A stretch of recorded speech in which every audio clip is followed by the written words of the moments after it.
Welcome to Holistically Speaking. I'm Hilary Russo, certified holistic health coach and health and wellness journalist. This is an empowering place to explore self-awareness, self-love, and transformation through health, healing, and humor. By sharing life-changing experiences, knowledge, and guests with varied expertise, we'll explore who we are, how we got that way, and what it takes to be a happy and healthy grown-up. Mind, body, and spirit.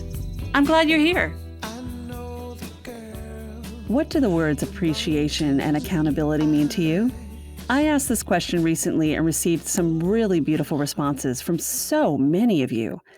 Here are just a few. Sherry from Todos Santos, Mexico said it means creating a happy and healthy life. Michelle from Dallas, Texas shared that it makes her think of marriage and friendships. Denisha from Athens, Georgia said those words remind her of friends, family, her church, and showing up for her workout crew. Yes, girlfriend. And then there's Brian from Hoboken, New Jersey, who expressed that accountability is being responsible, and appreciation is one of those childhood lessons where we learn to say thank you and be sincere about it. Nailed it. So Blake Fly. Well, he believes that appreciation and accountability are rocket fuel when it comes to creating epic relationships. So much so that he built his career around this single idea, which has landed him on thousands of stages in front of some of the biggest companies in the world. But none of this came without his own powerful shift. A change that really took place once he hit college with a guitar in hand and one burning desire: to build a sense of community and commitment and have a whole lot of fun in the process. At least for another 50 years or so. Blake Fly, it is such a pleasure to have you here. I have to go back to the fact that, we haven't even met. And a lot of my guests tend to be people who I know over the years. Some are new friends, old friends. But you and I know each other through, once again, getting a drop here is the GATE group, because it is an amazing group of people. And you're one of them. So I'm really excited to have you here today. Thanks for having me. And the GATE group is an awesome group of people. And we've only known each other for a few weeks, so this is sweet. It is. Don't you love when that happens? And I you do. and let me also say thank you for having me on your live, which was so much fun. You knew nothing about me, and it was really an opportunity just to share. And I kind of knew I wanted to have you on Holistically Speaking because of what I'm not going to call it stalking, because it's not. I was perusing your website to find out more about who you are. And when I found that you really focus on appreciation and accountability and how that is all manifested in your life, I was like, I got to have this guy on, because this is a topic that, we hear a lot about gratitude, which obviously is important. The word gratitude is thrown around a lot, and I'm a true believer, as you are. But the idea of how appreciation and accountability really come into our lives is a powerful topic that we should be talking about. And for you, this goes back to grabbing a guitar and playing it with in front of students, hundreds of kids. Yeah. Yes, it does. It began basically when I started university as a moment in time that I go back to often, because on the first day of university, I was super nervous because I wasn't a quote unquote partier.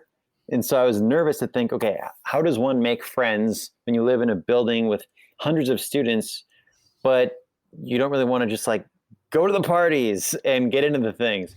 So I had a guitar. I barely knew how to play it at the time, but I roamed the hallways of the building carrying my guitar, hoping to make a friend. And it worked wonders, because I was walking through the hallways. Most doors were open on the first night of university, and people would just be like, hey, like, get in here, play us a song. And I didn't really know much on the guitar, but I knew the song Wonderwall, total cliche track that is brought to many a campfire. And I just realized that was a very effective tool for me, which was just basically a modern day security blanket. It was a guitar, and it was a way to start conversations, create connections. And it kind of became a thing that I was known for, literally playing this one song over and over, places that I went around the school. But even to this day, if someone finds me, whether I'm speaking to a company or on a campus, or even just doing work online, whether it's guitar playing or it's telling stories about the work I've done with students, I feel like it's all just a big mission on how can we just get better at making connections and sparking friendships, especially when we are a new person in a new place. Oh, Because when we brilliant. are a new person in a new place, it's the gap between no friends and some friends that is terrifying. So I'm trying to think, how can we accelerate getting to the friendship stage, not Hmm. just for kids in schools, but even ourselves, like business owners, entrepreneurs, creatives, artists. We met in a Facebook group. How can we, as quickly as possible, go from people both in a Facebook group to, hey, we actually like know, like, and trust one another and have rapport and things in common and can contribute to each of our networks in unique ways. That, when you first started talking about the guitar, you said a couple of things that really, really resonated with me because I have a guitar and I have my uke on the wall as well. Yeah. I played violin for 10 years and it's not one of those Oh, instruments you run around and you like, play, hey, look, Hillary's got her right. fiddle. Let's hang out. Yeah. But I'm a singer too. So I Mm, always wanted to learn the guitar for the exact reason that you were using the guitar. And mm. it's empowering me to want to put strings like put the strings back on little Joni. That's what I call her, Joni Mitchell, Oh. and do that because you are so right when you say it's a way for people to connect and bring together and share a common interest and just always have something to do, you Yeah. know? Yeah. Yeah. So from that, I mean, let's go back a ways. I mean, your story is an interesting one, and you brought this up when we were chatting off air, and you mentioned like as a kid, you battled some stuff personally that I wonder if you had that guitar then, what I would have I did not. happened? Yeah, I did not have the guitar back then. And actually, I've not been asked a question to prompt this thought. So here comes a brand new thought for the first time ever. So thank you for this question. But I didn't know how to play guitar at this time in my life. So just to wind it back, in grade 7, grade 8, I mean, this is a pretty common thing. But at that time in life, I got really bad acne. And it was worse than the typical acne someone might have, like in their preteen years. And it was a severe case of cystic acne, which meant that twice a week I had to leave school, get a homework buddy to like send me homework at the end of the day, because my mom had to take me to the doctor to get injections in my face twice a week. So I was missing school, I was getting injections in my face, and I actually had to skip a year of track and field, which I loved doing. I loved running and long jump and stuff. I had to skip a year of track and field and sports because when I ran, there was too much pain in my face. And so I had to miss a lot socially just because of acne, which is kind of a common thing at that age and stage, but it was super severe.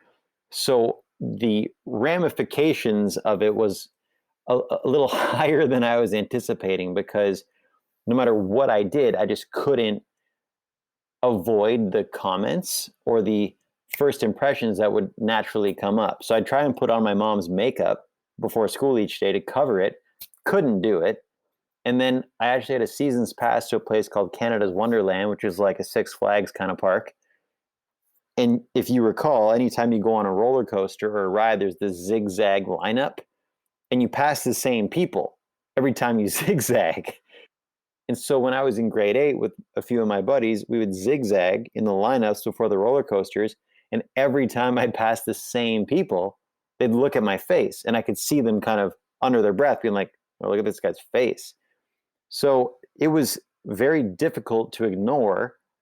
And I had to figure out ways to almost beat people to the punch, knowing that the first thing that they were going to think or feel or say when they saw me was in reference to a very severe case of acne that it was kind of difficult to look at. Like my mom would have other parents come up to her in grocery stores, pull her aside and be like, "Hey, like is your son okay?" And like I know some doctors, and so pretty severe and impossible to hide, and a fascinating 18 months of life. And when you think about, I mean, that's a pretty difficult time in our lives anyway, preteen, teen years. I mean, before we go into high school, lots of emotions, lots of feelings. And We're dealing with so much bullying too in this day and age. So finding who you are, where was that transformation for you? Was it just getting the acne in check, or was it learning something about yourself deeper?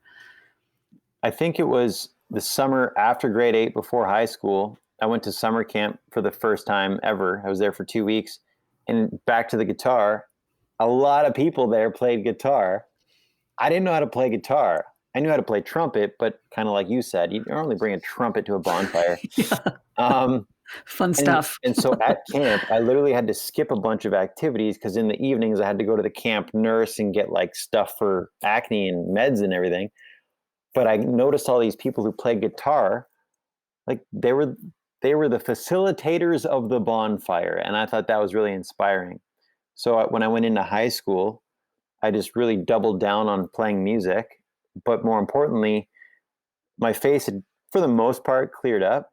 And so I started high school where typically people get a little bit aggressive with their comments and like judgments and bullying. I started high school with some really next level empathy on just kind of being looked at like a weirdo. But I was no longer being looked at like a weirdo because my face cleared up. So I kind of had this deeper appreciation if people were getting made fun of or bullied and I don't want to sound like I'm some hero or something. It's not like I was standing up for kids in the hallways, but I more diligently went through the social chapter that was high school because I just could tell like, that kid's getting picked on and I know that feeling. So I may have not stepped in, but I didn't make anything worse. That's for sure. Empathy is something that is so valuable and important, and to teach that to children at a younger age, without them ever having to really go through something in order to feel it. You went through something. I have to say, I actually went through that too because I dealt with a dad Mm, who was disabled, and mm, and just dealing with some other early childhood traumas. You yeah, do tend to grab a sense of empathy and feel like there's resonance. I know what it's like to be that kid, or oh gosh, I really feel for that other kid in my class sitting next to me. yeah, There's a lot of power in that, and it kind of holds space for us to become better human beings and adults, don't you think? definitely. And I think that's where approach just comes into play. It's like we can feel these feelings, have these thoughts, empathize, but then it's okay, how do you then work with that? Like if you see something going on that makes you uncomfortable or that you'd like to tend to, well, then the question is, how do you enter into that situation in a way that is respectful but appropriate, but you don't want to make things worse, but you don't want to do nothing about it. So that's what I find is really eye opening is how do people navigate the social world or the business world so that you're not just thinking these thoughts or having these ideas, you actually implement or take action on these things that can spark relationships or improve situations or, form friendships even. Yeah. And while you started this path in a way, this public speaking, I mean, you're an eight-time TEDx speaker. You speak in front of thousands of people on thousands of stages for some really big companies. How do you parlay that and translate that into your conversations and your speaking when you are on stage? Oftentimes I tell that story about first day of university playing a guitar. Like if I'm in front of Mhm. a couple hundred or thousand people, I'll get up on a chair and I'll play my guitar and I'll tell that story and get people waving their cell phone lights and singing the song. And it's cool because initially nobody wants to sing along. It's like, yo, I'm at work or I'm in high school. But to then minute by minute kind of crack open the crowd and let their wall come down and then to get people singing along and standing up and waving their arms, it's a really cool uncovering process that I've done hundreds of times now. And essentially it's like a real case study on look at this. I mean, you see me up on stage storytelling about being an awkward new person in a new community, and you're just kind of sitting there being like, huh, glad I'm not him. And then I make an invitation to say, hey, one person started to wave their arms to my song. And then I invite people to do it. And then one person in every audience, someone starts waving their arms, even if it's as a joke. And then once I get one person waving their arms, then I can engage them, I can work with them, and then slowly I make it safe and comfortable and exciting. And then other hands start to pop up. So then you got hundreds of people waving their arms back and forth. And it's just kind of a simulator on, like, this is what we do. We kind of watch people if they're new or uncomfortable or trying to navigate a situation. And as soon as one person supports them or engages them or comes beside them, then others are like, okay, well, now I can join in as well. But to go first is really freaky. So I think all this kind of comes from, I guess, being a kid who got made fun of, like a lot of kids have experienced, and then also being an artist and a performer and seeing how can you use these tools in ways that can bring people together instead of shove them apart. And then when you layer on the business, it's exciting to create a career that is essentially built on appreciating people and holding people accountable to what do they want to do and who do they want to be and how can we create frameworks that make that more likely to happen. Isn't it great that you get to do that for a living? You get to carry your guitar around and talk about accountability and appreciation and gratitude.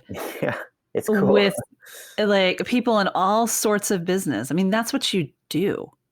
You ever take a moment to think about how much you appreciate and how much you're accountable for that and the gratitude? I do. And what's fortunate about like speaking about these things is I don't want to say anything that I can't actually follow through on, or I don't want to talk anything that I can't walk. So anytime I'm in a speech, I'm like real time holding myself accountable. And then usually after the speech on the drive home or the flight home, I'm just reminded of it because I'm reflecting to the thing I just did. So it's the worst career to be in if you're in the business of like telling people ways to behave if they choose to accept. But it's the best business to be in because you just have to walk your talk. Otherwise you're not in the business anymore. Yeah, very true. You know, there's so many people out there that are calling themselves speakers now, and which is great. I mean, everyone has a story, and we're all going to be touched by somebody's story, which is one of the reasons I do this podcast. You know, it's just everyone has something, and if there's one person that attaches to it, that's great. It's made a difference to that one person.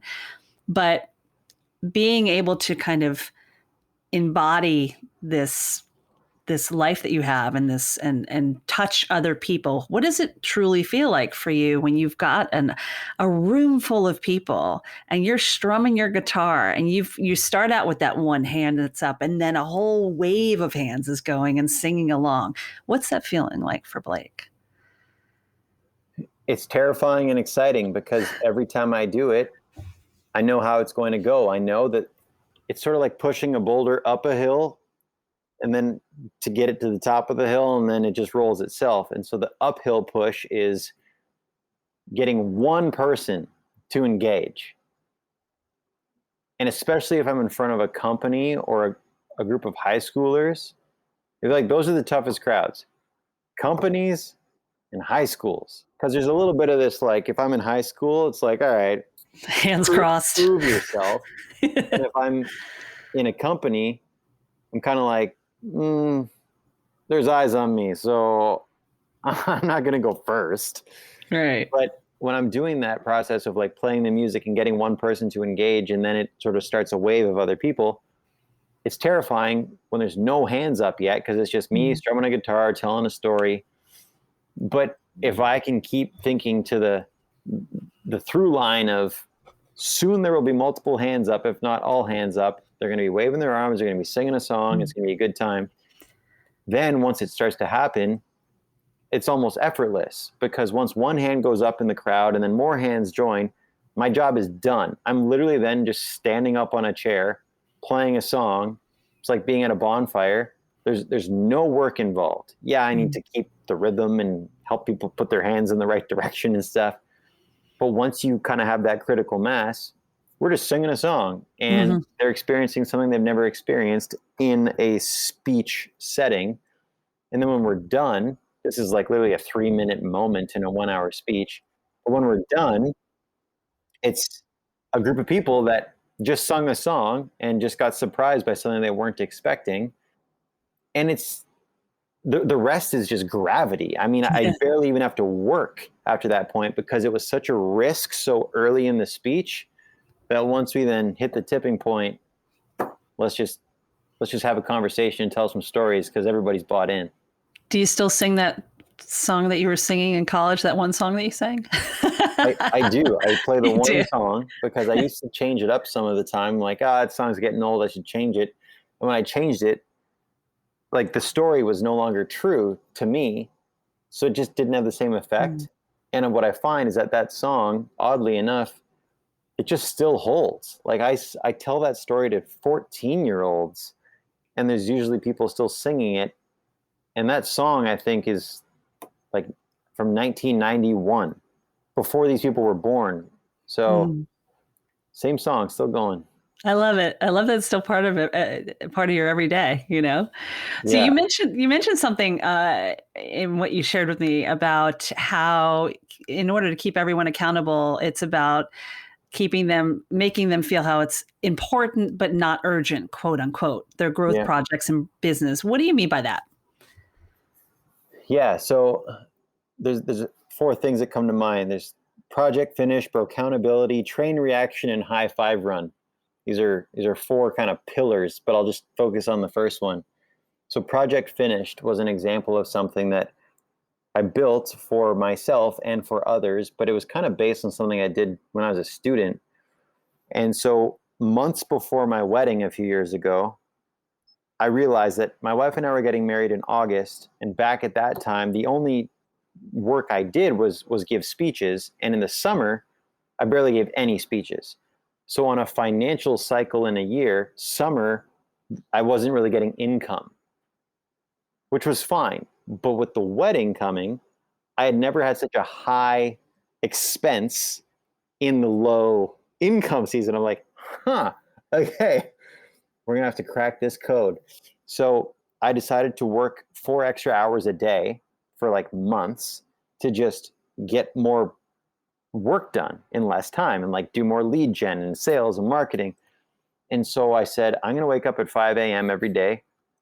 I'm just going to work for a couple extra hours. And then I thought, wait a minute, this reminds me of what I did in university, which was I would lead study groups simply because, and not because I was some academic genius, it's actually because I'm a deep procrastinator. And if I don't have some social responsibility, the ball drops, like guilty. I mean, that's just how it is. So I used to lead these study groups called Well Done.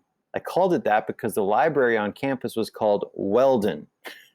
And so Well Done was literally, we would go to Weldon Library and we'd meet in the lobby. I'd lead like a little 5-minute like huddle. And then I said, we're going to go study for 4 hours. We're going to meet back here. I'm going to buy pizza for everybody if you're still here, which is $20. But when you're in university, that blows people's minds. And I would study like a banshee at Well Done. So 4 hours, I just study, and then we'd have pizza. And I did amazing with that. So Project Finish, fast forward to a couple years ago, it's a program that I made where 5 a.m. I got on Zoom, and I invited other entrepreneurs to join me. And they chose one project that they were putting off because it was not urgent, but it was important. And then for the whole month, they'd log in on Zoom with me. And for 2 hours every weekday at 5 a.m., we'd roll out of bed, get on Zoom, and we would just hammer on the not urgent, but yes, important project. And people were doing things like updating their website or doing their taxes, or they were like writing a book or making a new sales campaign for some launch. And you did this all like, was there interaction or was it like you're just on the Zoom, almost like you're sitting around the table at Weldon Library? Exactly. That's it. So that is so brilliant. log It's in just, on Zoom, 5 a.m. I do a little kickoff. You go around the room. I get people's intentions and goals for the morning. I play music. I like the vibe is high. And I had everybody wear sunglasses for 2 reasons. One, it's just funny. and it's like culture. Everybody wears sunglasses at project finished. And number two, it meant that people didn't have to worry how they looked at 5 a.m. on camera. So people rolled out of bed, threw on their sunglasses, turned on Zoom, and we stayed on camera. So there was this presence for the full 2 hours. And people worked so hard, so effectively. And it was just a month. And I charged money for it. So I charged people $1,000 to show up on Zoom wearing sunglasses for a month to finish their important but not urgent projects. And I said to them, I'm like, this is either the worst use of your money or the best use of your money, depending on your work style. So I'm either stealing your money and you shouldn't pay for this program, or I'm going to like help you in ways you've never even experienced. So I literally paid for the wedding on this project finished concept. And I've been doing virtual co-working teams ever since in different capacities. But really, it's a way for people to be held accountable and for people to feel appreciated, because what I learned doing project finished is it was an ecosystem for people to every single day feel safe and feel seen, because most of us who work alone, we work alone. Like we work alone, we question ourselves, we doubt ourselves. But if we have to quote unquote go to the office each day, and if someone simply waves at the water cooler and says, "Morning, Hilary. How are you, Blake? Good to see you," you feel seen. Like, and that's 80% of it. If someone cares that we're absent, we show up. If no one cares if we're absent, we don't. So that's one example of this, like, accountability, appreciation, focus on stuff that's important, maybe not urgent. How do we force urgency, but in a gentle way? And we're seeing so much of that with mastermind groups, right? Yeah. I mean, you were doing it before. Well, the pandemic has changed so much. There's so many of these mastermind groups, which would have been great because, newsflash, spoiler alert, I am also a huge procrastinator, and I work better on a deadline. Because that's the news, like the news person in me, you know, the journalist. I'm always like, just tell me when it's due. And then I'm stressing myself out trying to get something done. And you almost need to check in with people and for people to check in with you. This is fabulous. I love the idea. Plus, I love your wordplay with well done, because, you know, I am about wordplay. So moving into some of your other work, I mean, you also had this amazing series, The Thank You Live, you know, and that's where you really comes back to those powerful big lessons, those key moments, and giving people the opportunity to show their appreciation for what's happened in their lives. How's that been for you? That's probably the favorite thing I've ever done and will continue to do. I basically, at the end of high school, when I was going to university, for whatever reason, I felt inspired to write some thank you letters to like my family. So I wrote a thank you letter to my parents and my siblings and some of my buddies who I wasn't going away to college or university with. I don't know why, I just felt like it. I like wanted to anchor the finale to high school. But what I wasn't expecting is that they all replied to me. And I learned things about them and our relationship that I had not known. And there's something about a letter that, you know, people rarely throw away a letter. I mean, they might not read it all the time, but they'll keep it in a box or a drawer, or maybe they'll put it on a bulletin board. And so I made that the way I did business. When I was having to do marketing or sales, I didn't feel great about selling. So I literally like sent gratitude videos and wrote cards to people, just thanking them for the impact they've had on my life or career. And then they're like, "Oh, tell me more. Like, what are you up to, Blake?" And I tell them, and then they'd maybe book me to speak or hire me for events. And so Thank You Live was basically me saying, okay, once a year, I'm going to create a ritual for myself so I can look back and appreciate the progress I've made and the people I've met. Because that was one of the most powerful things I did at the end of high school, accidentally. And the first iteration of Thank You Live was my wife and I used to live in a tiny apartment, and we invited like 10 of our friends at the end of the year. And we said, we're having a thank you party. And they said, "What's a thank you party?" And I said, "Just bring snacks, come to our place, and we're going to write thank you cards." Like, okay. And people just wrote thank you cards to people in their life. And we went around the living room and people read them. Some people laughed and cried. And then we took pictures of the cards, and like texted the image to the recipient, and then we'd like see the reply come in over text. And so then I thought, okay, this is cool. So then the next year I made it into a public event and sold tickets and everything. And because I know it's a ritual that I never want to not do, I just made a bold commitment. In year one, I said, I will do this for 55 years, this event. Why 55? I don't know. It's long enough that it's impressive, but short enough that like I'll probably live that long. And so coming up in 2021, it'll be year 6 of 55. And each year I just invite people, and I'm like, hey, this is a chance for you to simply pause and look back to appreciate your people and your progress. And I'll facilitate it, so it's not weird. This is actually pretty cool and powerful. And now it's become virtual, which is kind of exciting because people can be just like on their couch or at their kitchen table and filling out their cards and making their videos. But the goal with Thank You Live is it lets me and others just take stock of what happened in the past 12 months. And this year especially showed all of us what can drastically shift in only 12 months. But I find that pre-COVID, most of the time we waited for turning points or tragic points to go, whoa, I really love that person, or really appreciate my time here. So Thank You Live is basically to not rely on tragic times to prompt us to be appreciative.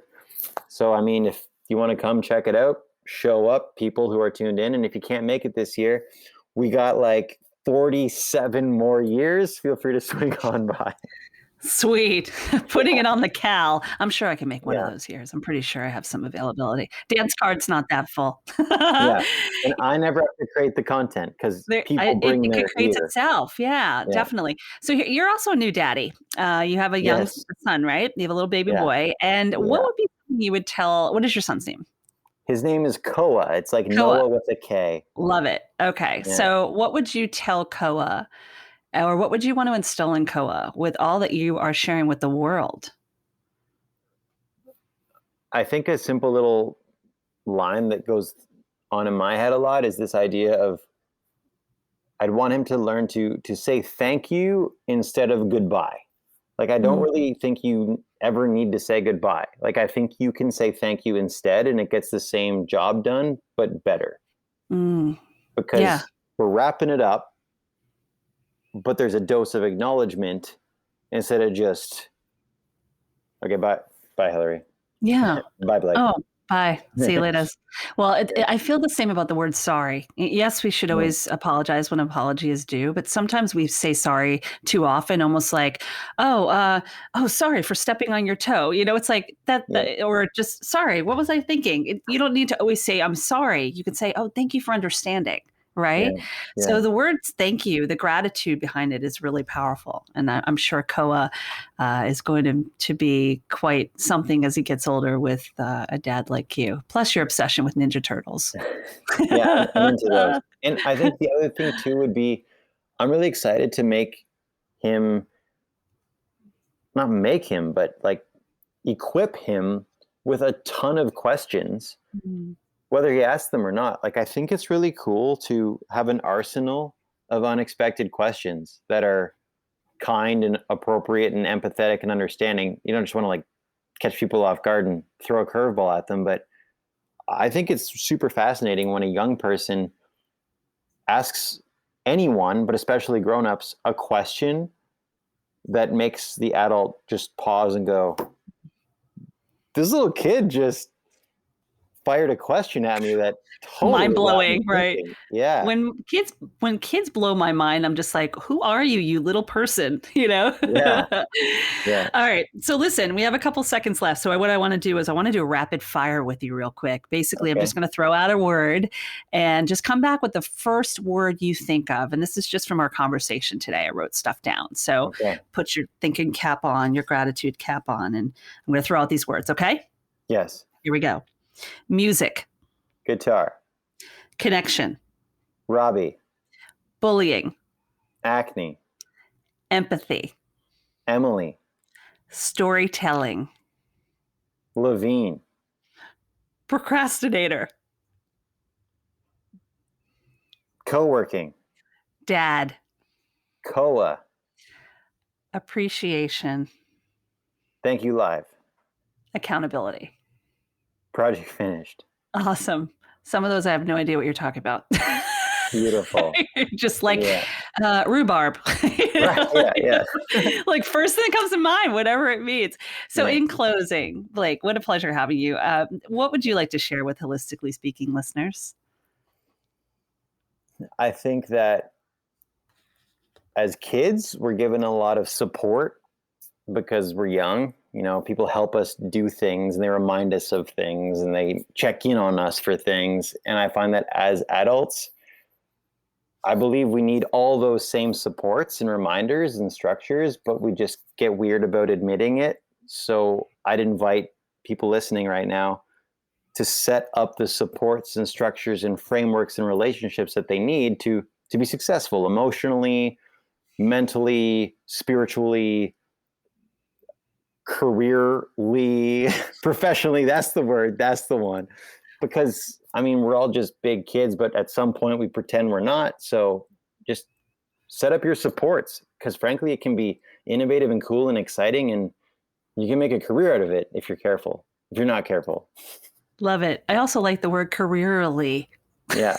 Can we make that a word? Fresh, off the press. Off the press. Thanks so much, my friend. It was great to have you. Thanks for having me. You can learn more about Blake, Thank You Live, and his obsession with Ninja Turtles by visiting his website. You can find that link on the podcast page. And if you have a great story to tell on Holistically Speaking or would like to learn more about how you can work personally with me on your own healing journey, just connect with me on my website at hilaryrusso.com. You can also reach out to me on Instagram, Twitter, Facebook, and Clubhouse at Hilary Russo. I'd love to hear from you. Holistically Speaking is produced by Alan Seals with music by Litbone Redding. And if you like this podcast, and I hope you do, consider subscribing and leaving a review. Or take it one step further and sign up for my Thrive Hive so you never miss an episode. So what do I appreciate? Well, I appreciate your support and aligning with the stories being shared. I promise to be accountable and continue to hold space for new ones to be told. So on that note, thanks for listening. Be kind to your mind and don't forget to laugh.